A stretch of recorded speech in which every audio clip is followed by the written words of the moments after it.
সুপ্রিয় দর্শক, আসসালামু আলাইকুম। আপনাদের সবাইকে স্বাগত জানাচ্ছি এখনকার আলোচনা। আপনাদের সঙ্গে আছি আমি সিরাজুল ইসলাম। দর্শক, খুবই গুরুত্বপূর্ণ খবর আছে, সেটি হচ্ছে হরমুজ প্রণালী দিয়ে আমেরিকা এবং ইসরায়েলের জাহাজ চলাচল নিষিদ্ধ করেছে ইরানের জাতীয় সংসদ। এই ব্যাপারে সংসদের একটি কমিটিতে প্রস্তাব পাশ হয়েছে। সেই ঘোষণা দিয়েছে ইরানের প্রেস টিভি থেকে শুরু করে আন্তর্জাতিক অনেক গণমাধ্যম। এদিকে মার্কিন প্রেসিডেন্ট ডোনাল্ড ট্রাম্প যে দাবি করেছেন যে হরমুজ প্রণালী আমেরিকার কন্ট্রোলে আছে এবং হরমুজ প্রণালী উন্মুক্ত আছে, জাহাজ চলাচল স্বাভাবিক আছে, সেই কথা ইরানের আইআরজিসি একদম নাকচ করে দিয়ে বলেছে যে জাহাজ চলাচল পর্যবেক্ষণকারী যে সংস্থা কেপলার, তাদের তথ্যই বলছে গতকাল বৃহস্পতিবার হরমুজ প্রণালীতে মাত্র 9টা জাহাজ চলাচল করেছে। তাহলে হরমুজ প্রণালী খোলা থাকলো কোথায় এবং আমেরিকার নিয়ন্ত্রণে কিভাবে হরমুজ প্রণালী থাকলো?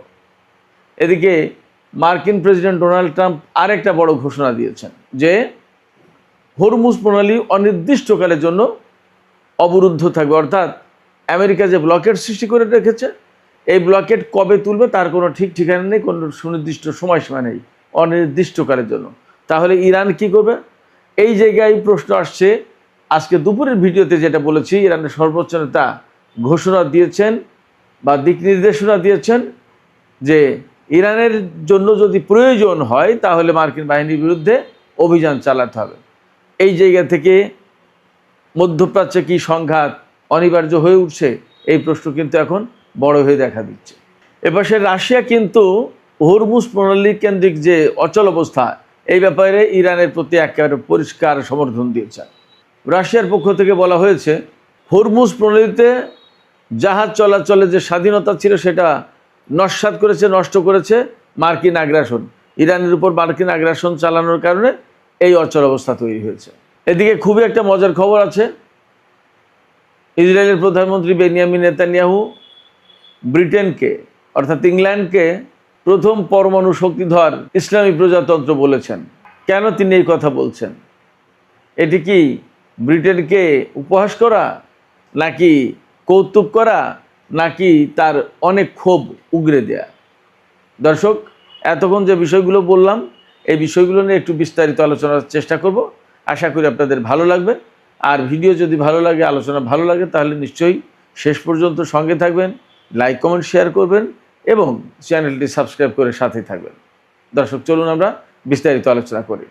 একেবারে প্রথমে যে কথা বলতে হবে, যে বিষয়টি নিয়ে আমি আলোচনা করতে চাই, সেটি হচ্ছে ইরানের সংসদীয় কমিটিতে একটি প্রস্তাব পাশ হয়েছে। যে প্রস্তাবে বলা হয়েছে হরমুজ প্রণালী দিয়ে আমেরিকা এবং ইসরায়েলের কোনো জাহাজ চলাচল করতে পারবে না। তার মানে হরমুজ প্রণালী আমেরিকা এবং ইসরায়েলের জন্য কমপ্লিটলি নিষিদ্ধ হয়ে যাচ্ছে। একই সাথে এই প্রস্তাবে আরও কিছু কথা বলা হয়েছে।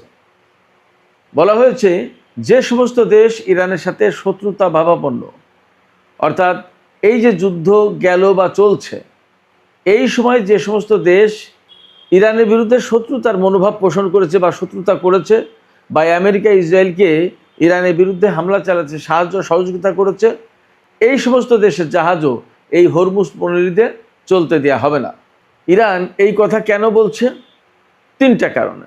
প্রথম কারণ, তারা আমেরিকা ইসরায়েলের হামলার শিকার। যে যুদ্ধ হয়েছে সেটা তো আমরা পরিষ্কার জানি। একটা আলোচনা চলতে চলতেই আমেরিকা এবং ইসরায়েল হঠাৎ করে ইরানের উপর হামলা চালিয়ে দিল। ইরান অবশ্যই আগে যুদ্ধটা শুরু করেনি, সেক্ষেত্রে যুদ্ধটা চাপিয়ে দিয়েছে আমেরিকা এবং ইসরায়েল ইরানের উপরে, একথা বলতে কোনো দ্বিধা নেই। যেহেতু যুদ্ধটা চাপিয়ে দিয়েছে এবং এই ইসরায়েল এবং আমেরিকার যুদ্ধকে, চাপিয়ে দেওয়ার যুদ্ধকে ইরান খুব শক্তভাবে মোকাবেলা করেছে এবং এখন কার্যত মধ্যপ্রাচ্যে ইরান বেশ শক্তিশালী অবস্থানে, আপার হ্যান্ডে। ইসরায়েল অনেক আগেই যুদ্ধ থেকে দূরে আছে, আর আমেরিকা ইরানের সাথে যুদ্ধ করার পরেও খুব একটা সুবিধাজনক অবস্থানে নেই, বরং মধ্যপ্রাচ্যে তাদের প্রচুর ক্ষয়ক্ষতি হয়েছে। এমনকি আজকেও হরমুজগান প্রদেশ, যে প্রদেশের কাছেই হরমুজ প্রণালী অবস্থিত, এই হরমুজগান প্রদেশে আমেরিকার একটি MQ-9 রিপার ড্রোন ধ্বংস করেছে ইরানের আইআরজিসি।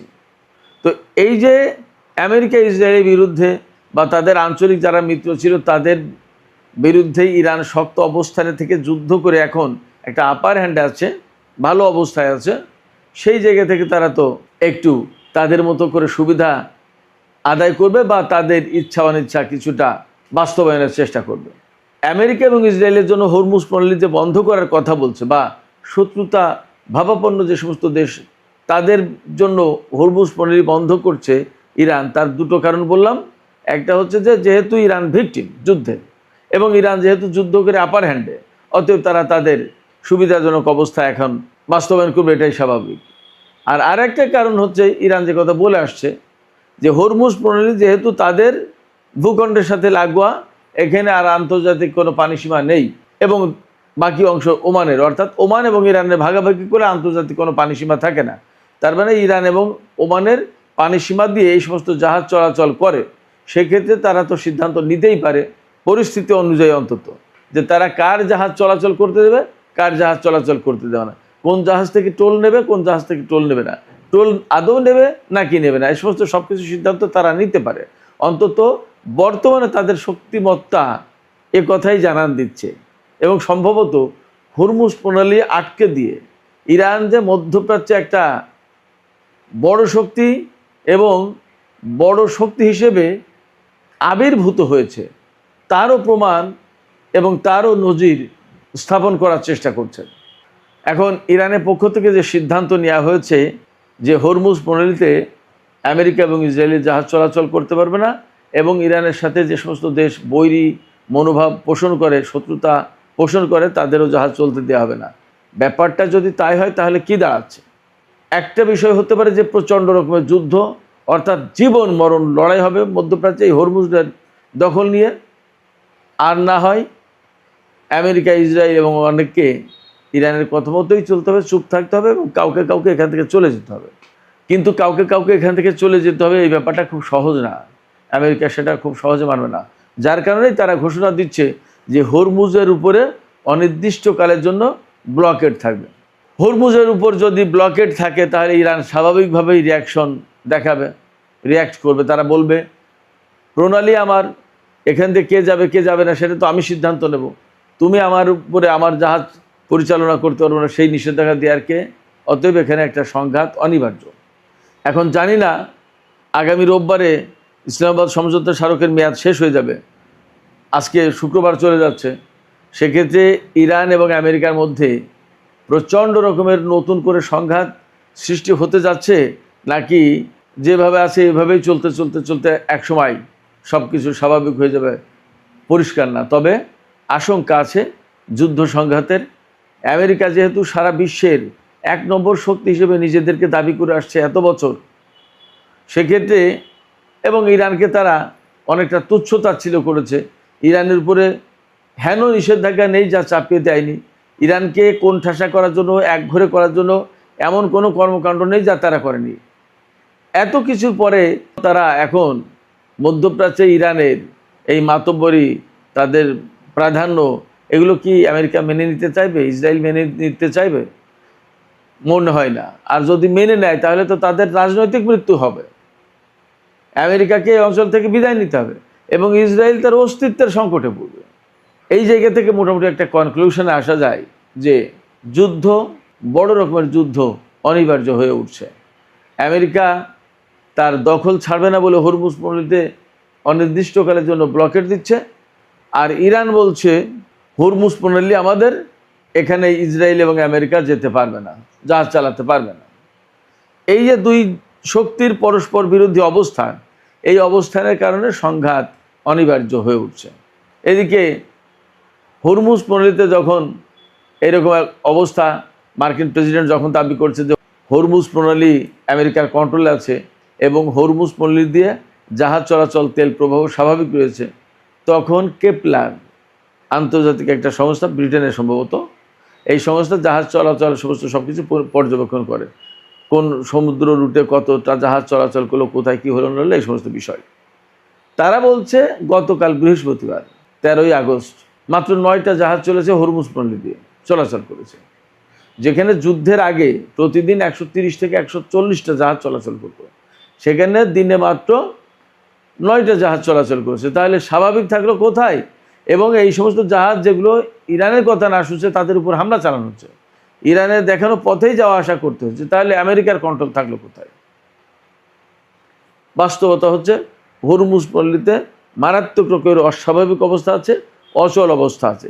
এই অচল অবস্থা কেন সৃষ্টি হলো তার জন্য আমেরিকাকে দায়ী করেছে রাশিয়া। তার মানে রাশিয়া কিন্তু একদম সরাসরি ইরানকে সাপোর্ট দিয়েছে। জাতিসংঘে নিযুক্ত রাশিয়ার রাষ্ট্রদূত মিখাইল উলাইয়ানভ তিনি বলেছেন যে আমেরিকা এবং ইসরায়েল ইরানের উপরে আগ্রাসন চাপিয়ে দেওয়ার কারণে, একদম সরাসরি আগ্রাসন শব্দটা বলেছেন, এই হরমুজ প্রণালীতে অস্থিতিশীলতা সৃষ্টি হয়েছে, সংকট সৃষ্টি হয়েছে এবং তাদের যুদ্ধের কারণেই হরমুজ প্রণালীতে জাহাজ চলাচলের নিরাপত্তা, স্বাধীনতা সমস্ত সব কিছু বিনষ্ট হয়েছে। রাশিয়ার এই সমর্থনটা কিন্তু বিরাট বড় ব্যাপার। এর 3-4 দিন আগে কিন্তু চীনের প্রেসিডেন্ট শি জিনপিং বলেছেন হরমুজ প্রণালীতে ইরানের সার্বভৌমত্ব রয়েছে। রাশিয়া এবং চীন যখন এই বক্তব্য দিচ্ছে তখন কিন্তু ইরানের অবস্থান আরও বেশি শক্ত হচ্ছে এবং এর মানে কিন্তু একটা বড় রাজনৈতিক বার্তা রাশিয়া এবং চীনের পক্ষ থেকে। অর্থাৎ এই হরমুজকে কেন্দ্র করে ইরান এবং আমেরিকার মধ্যে যদি বড় কোনো সংঘাত হয় তাহলে সেই সংঘাতের বিপক্ষে রাশিয়া এবং চীন অবস্থান করছে, এটা পরিষ্কার করলো। পাশাপাশি এই হরমুজ প্রণালীর দখলে যদি না থাকে ইরানের, তাহলে কিন্তু চীনের স্বার্থ নষ্ট হয়ে যাবে, রাশিয়ার স্বার্থও তাই। সেক্ষেত্রে যদি বড় কোনো সংঘাত শুরু হয় আর যদি প্রয়োজন হয় চীন এবং রাশিয়ার সমর্থন, প্রয়োজনে সামরিক সমর্থন, তাহলে হয়তো তারা দিতে প্রস্তুত। সেই বার্তাও মনে হয় এই কথার ভিতর দিয়ে বেইজিং এবং মস্কো নিশ্চিত করলো। এদিকে হরমুজ প্রণালী নিয়ে যখন এরকমের টান টান উত্তেজনা, কার দখলে থাকবে হরমুজ প্রণালী সেটা নিয়ে যখন নানামুখী তৎপরতা, তখন আরও দুটো খবর এসেছে। একটা খবর হচ্ছে ইরানের হরমুজগান প্রদেশে একটা মার্কিন MQ-9 রিপার ড্রোন ভূপাতিত করেছে IRGC। খেয়াল করুন, তার মানে ইরানের ভূখণ্ডের ভিতরে আমেরিকা ড্রোন প্রবেশ করানোর চেষ্টা করেছে। এই ড্রোনের মূল লক্ষ্য ছিল গোয়েন্দা তথ্য সংগ্রহ করা। তো আমেরিকা যদি ইরানের ভেতর থেকে গোয়েন্দা তথ্য সংগ্রহ করার চেষ্টা করে, তার মানে হচ্ছে ইরানের বিরুদ্ধে তারা হামলার পরিকল্পনা করছে, হামলার জন্য প্রয়োজনীয় তথ্য সংগ্রহের চেষ্টা করছিল। সেই ড্রোন ভূপাতিত করেছে ইরানের IRGC এবং IRGC এই যে ড্রোন ভূপাতিত করলো, তার মানে হচ্ছে IRGC সদা প্রস্তুত। এবং এর সাথেই সম্ভবত রিলেট করা যাচ্ছে ইরানের সর্বোচ্চ নেতা আয়াতুল্লাহ সাইয়েদ মুস্তফা খামেনি যে নির্দেশনা দিয়েছেন যে আমেরিকার বিরুদ্ধে যদি প্রয়োজন হয় তাহলে ইরানের সামরিক বাহিনী যেন অভিযান শুরু করে। এই নির্দেশনার সাথে কিন্তু এই ড্রোন ভূপাতিত করার ঘটনা মোটামুটি অনেকটা মিলে যাচ্ছে। এবং আজকে কিন্তু শুক্রবার চলে যাচ্ছে, আমেরিকায় ছুটির দিন শুরু হচ্ছে শনি এবং রবি। এই যে সপ্তাহের শেষ, অবশ্যই ইসলামাবাদ সমঝোতা স্মারক এর যে মেয়াদ, সেই মেয়াদ কিন্তু রোববার শেষ হয়ে যাবে। আবার আমেরিকা কিন্তু মধ্যপ্রাচ্যে বিমান বাহিনীর সদস্যদের জড়ো করছে, এমন খবর গতকালকে দিয়েছিলাম। এইরকম একটা প্রেক্ষাপটে মনে হচ্ছে, একটা আশঙ্কা তৈরি হচ্ছে যে শনি রবি যে কোনো দিন, এমনকি আজকের রাতের পরেই ইরানের সাথে আমেরিকার নতুন করে সংঘাত শুরু হলেও হতে পারে, অসম্ভব কিছু না। এদিকে সেনকমের প্রধান অ্যাডমিরাল ব্র্যাড কুপারের সাথে সৌদি যুবরাজ মোহাম্মদ বিন সালমান বৈঠক করেছেন। এই বৈঠকে কি কথা হয়েছে তা পরিষ্কার না জানা গেলেও মোটামুটি এই কথা জানা গেছে যে আঞ্চলিক নিরাপত্তা ইত্যাদি ইত্যাদি, যুদ্ধ পরবর্তী বর্তমান যে অবস্থা, এই সমস্ত নিয়ে আলোচনা হয়েছে। সম্ভবত ডোনাল্ড ট্রাম্পের পক্ষ থেকে ব্র্যাড কুপার সৌদি যুবরাজের সাথে বৈঠক করেছেন। এই যে তুরস্ক, পাকিস্তান এবং সৌদি আরবের ভেতরে যে নিরাপত্তা চুক্তি হলো, মক্কা চুক্তি হলো, এই ব্যাপার হয়তো আরও কিছু বিষয় নিয়ে আলাপ আলোচনা করেছেন। যেহেতু এই মক্কা চুক্তির মধ্য দিয়ে এমন একটা পরিবেশ তৈরি হয়েছে যেখান থেকে মধ্যপ্রাচ্যের দেশগুলো মার্কিন নিরাপত্তা ছাতার আওতা থেকে বেরিয়ে যাওয়ার পথ খুঁজছে বা সেই পথ তৈরি করেছে। এইরকম একটা জায়গা থেকে সম্ভবত আমেরিকা সৌদি আরবের সাথে আলাপ আলোচনা করছে, পরিস্থিতি কি, ব্যাপারটা কি, এবং আসলে তাদের ভবিষ্যৎটা কি, সৌদি আরব কি করতে চায়। সৌদি আরব যদি আমেরিকার সেনাদের না রাখে তাহলে আমেরিকার সেনাদের এখানে থাকার কোনো স্কোপ নেই। সুপ্রিয় দর্শক, আলোচনা শেষ করব, একদম সংক্ষেপে একটা বিষয় বলি।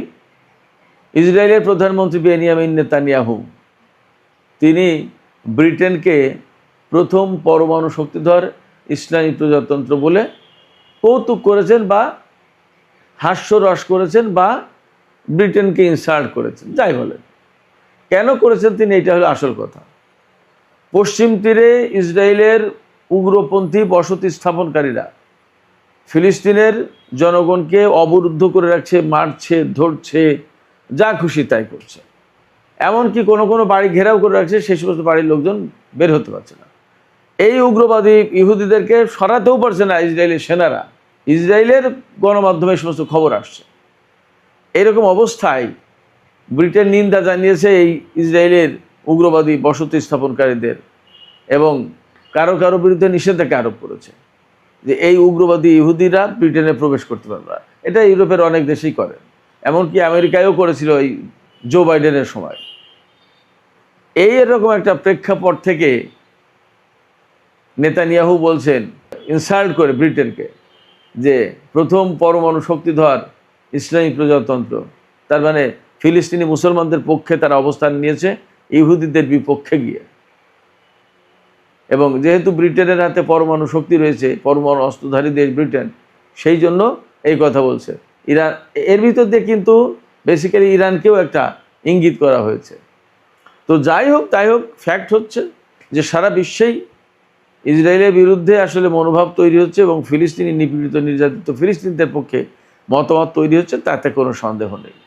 আমরা অপেক্ষা করি, দেখা যাক ফিলিস্তিনি এই সংকটের শেষ কোথায়। সুপ্রিয় দর্শক, আলোচনা শেষ করব। আলোচনা শেষের আগে আপনাদের কাছে আপনাদের মতামত জানতে চাই। এই যে হরমুজ প্রণালী কেন্দ্রিক যে সমস্ত সিদ্ধান্ত হলো, ইরান যে সিদ্ধান্ত নিল যে হরমুজ প্রণালী দিয়ে আমেরিকা এবং ইসরায়েলের কোনো জাহাজ চলতে পারবে না, শত্রু ভাবাপন্ন দেশগুলোও জাহাজ পরিচালনা করতে পারবে না, এতে কি নতুন করে সংঘাতের আশঙ্কা তৈরি হলো, নাকি এই চাপে পড়ে আমেরিকা মধ্যপ্রাচ্য ছাড়তে বাধ্য হবে? কি মনে হয়? আপনাদের মতামত জানিয়ে কমেন্টে লিখতে পারেন।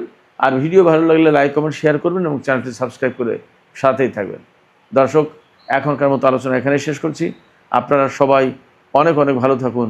আল্লাহ হাফেজ।